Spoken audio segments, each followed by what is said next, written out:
Thank you for joining us, Graeme. First of all, tell us exactly what your role entails. Mainly working with the sort of youth development, the under-19s and under-17s. At the moment, sort of Cricket Australia is going into a couple of big meetings and regarding the sort of looking at the grassroots level and where their batting is, and then I'm sort of in a position to implement a plan from that. Very exciting times for you, and bearing in mind the situation with Australia cricket at the moment, perhaps not in the place they'd like to be. You're obviously going to be nurturing the future stars. Bearing in mind also that you played for England, how do you feel about that?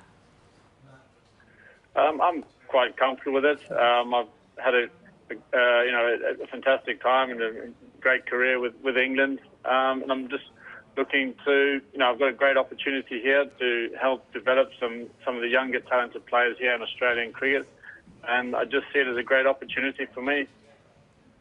It is a great opportunity. What did you make of some of the youngsters then that featured for Australia in the Ashes, like Ashton Agar, for example? Ashton Agar, I mean, you don't have to say much about it. Obviously, he made a fantastic debut, albeit with a bat and that, but he certainly put himself on the map. He's a talented cricketer, a very gifted cricketer. We'll definitely see more of him in the future. And what have you made then of Australia in general of late? Do you feel that there is plenty still of potential there for you to work with?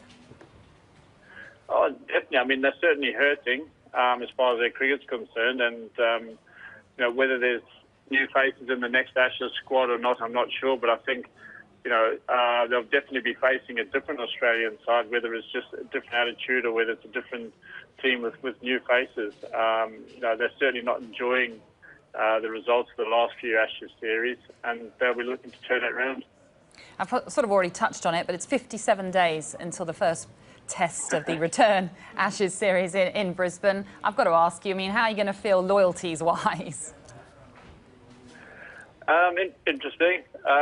Fortunately, none of the young players that I'll be working with will be featuring in that Ashes series. I don't think so anyway. But I might sort of have to question my loyalties a few years down the line if some of the young players that I've been working with are there representing Australia. I think I'd feel quite proud in the fact that I've sort of had an influence in some young player's career and he's then sort of playing international cricket. I think that I'll feel very proud on that. A lot of people invested time in my career for me and gave me great opportunities, and I'm just hoping to do the same.